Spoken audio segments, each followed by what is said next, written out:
Ahoy! Hashtag Zach here. Today I'm going to tell you all about the United States foreign policy in the Middle East, from our nation's foundation all the way up to 9/11, to explain what we did and how we got to where we are.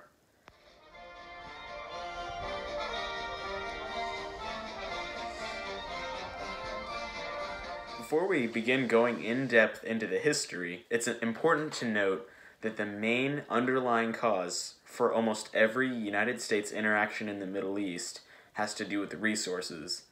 From the 1800s, when we were dealing with stuff like citrus fruits and coffee beans, and access to trade in Africa, such as gold and other products that we couldn't get through the Europeans, and up till now, when oil and natural gas are major resources we need, we've always been very interested in resources we could gain from trade in the Middle East. So that is always important to keep in mind. This is in spite of the incredibly arid, dry deserts of the Middle East, and even in the places where there's not desert, there are rugged mountains that are almost inhospitable. Another very important thing to keep in mind about the Middle East is its size. It is almost identical to the United States in surface area. Keeping all these things in mind, let's get into the history. The first major United States action in the Middle East took place in 1801 when Thomas Jefferson sent the United States Navy and Marines to combat the Barbary Pirates, a group of Muslim raiders who lived in North Africa and raided a lot of Mediterranean commerce, which was our main route to the Middle East. The United States used its superiority in ship firepower to destroy many pirate ships and completely destroy a lot of the Muslim pirate ports along the Mediterranean coast, bombarding cities from the sea. This had very significant impacts, and by 1805, they had surrendered and gave the concession of allowing American ships to travel through without any need to pay tribute. However, a decade later, these attacks resumed, so the United States President James Madison sent a massive fleet to have harsh retaliation against the Barbary Coast. This was able to extract a surrender from them in 3 days. The following century after the Barbary Wars saw a massive increase of United States investment and trade in the Middle East, including a very notable United States deal in Oman in 1833 by President Andrew Jackson. This was a very prosperous and very beneficial exchange for both sides. However, world events would soon have a drastic impact on changing this. Following World War I, the collapse of the Ottoman Empire left the Middle East completely open. There was a vacuum of power that the Europeans were only too eager to take over. The red shows all of the areas that the British Empire was able to add to their empire. The green turquoise color shows the French additions, and the green shows the area ruled by the Saudi dynasty that was able to be relatively under the control of the United States. The primary motivator for this rapid and aggressive expansion was the fact that massive oil reserves had just been discovered in the Middle East, and the global demand for oil was skyrocketing as ships were transitioning from coal and steam engines to petroleum from gasoline for energy. Also, aircraft were beginning to be produced widespread, as well as automobiles. Oil was necessary, and they wanted it cheap, and the Middle East was the perfect place for that. And just like the First World War, the Second World War led to drastic changes in the balance of power in the Middle East. FDR summed up this new balance of power when talking to the British ambassador in 1944 when he said, "Persian oil is yours. We share the oil of Iraq and Kuwait. As for Saudi Arabian oil, it's ours." However, this occupation would be different than imperialism from the past. This would have independent countries running their own oil extraction process and just selling them to a foreign power of roughly their own accord, although there were some unfair treaty exchanges. Now, this could possibly set the stage for a peaceful transition of the Middle East to a modernizing industrial nation that's gaining wealth from trade. However, an ancient conflict reared its ugly head, leading to the return of warfare to the Middle East. In 1947, United States President Harry Truman backed the British in acknowledging a new nation-state in the Middle East, Israel. This would be a homeland for the Jews to return to, their ancestral, thousands of years homeland, after the persecutions against them in the Holocaust. However, the Arab Muslims of the Middle East were strongly opposed to this and massively invaded in the following years. However, the Israelites were able to defend this land and gain their independence. A large part of this victory was the United States coup in Syria, operated by the CIA for Zaim, a Syrian general, to take over. He pulled the Syrian army out of the invasion of Israel and also improved trade relations with the United States. This was a short-lived regime, only lasting a few months of 1949. However, it had the effect of allowing Israeli victory. Although this was a very small piece of land, this would have massive consequences on the United States' involvement in the Middle East, as the Arab Muslims were strongly opposed to the presence of any Jewish state in the Middle East, and it was not until recent years that they even acknowledged that the Jews had a right to own land in the Middle East.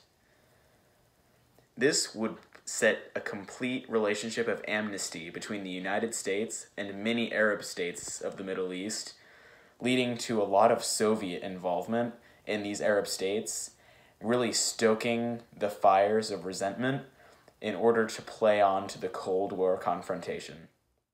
Part of this Cold War confrontation was exacerbated in 1951 when Mohammad Mossadegh was elected Prime Minister of Iran.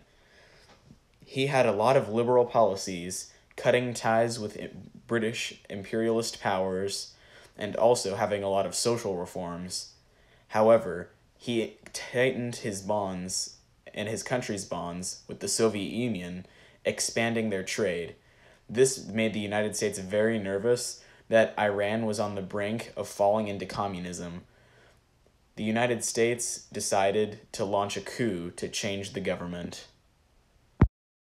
This coup, like the one in Syria, would also be conducted by the CIA and was modeled in a similar way, with a military leader going to be propped up as the new leader of the country. This CIA-orchestrated coup, codenamed Operation Ajax, was launched in 1953 and led to riots across the entire country.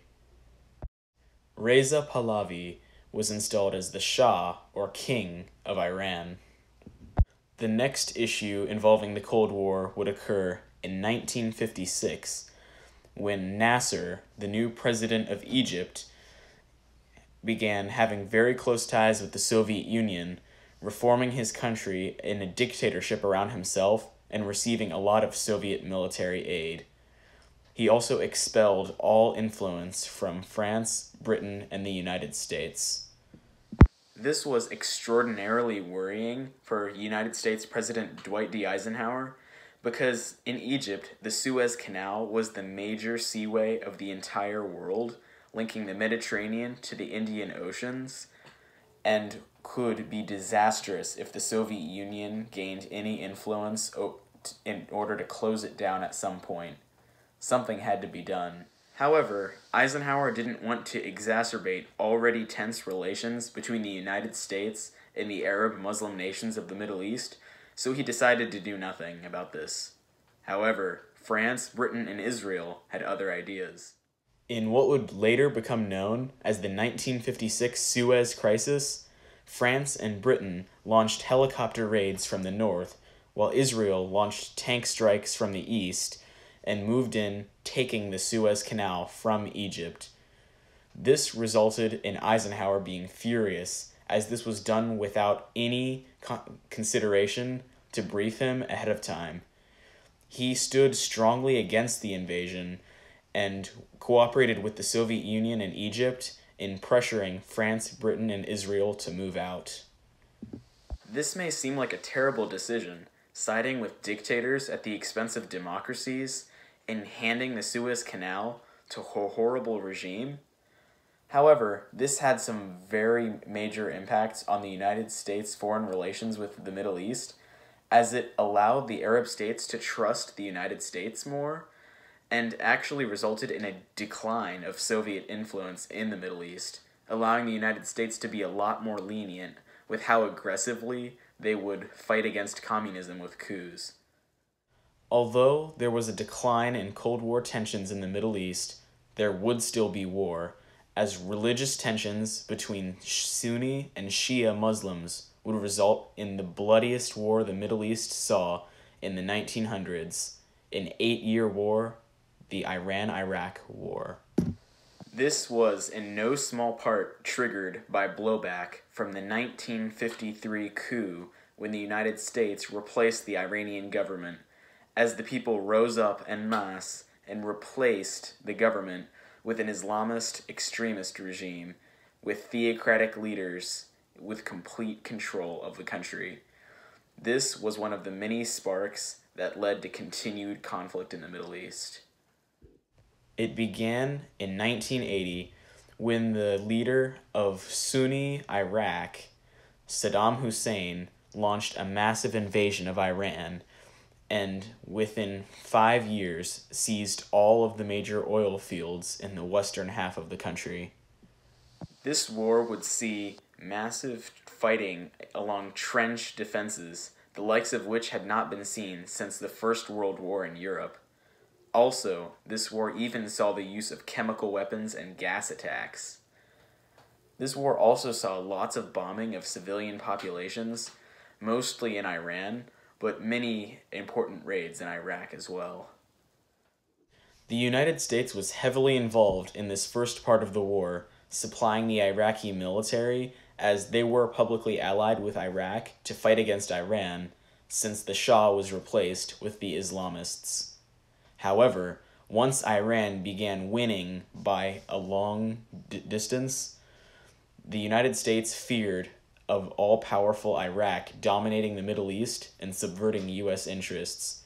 So, the one great scandal of the Ronald Reagan administration was the Iran-Contra affair, in which the United States stopped selling weapons to Iraq and started giving weapons to Iran for free via Contras in Central America. This would spark many congressional investigations back in the United States into abuses of power by the executive branch, kind of forming a Watergate situation for Ronald Reagan.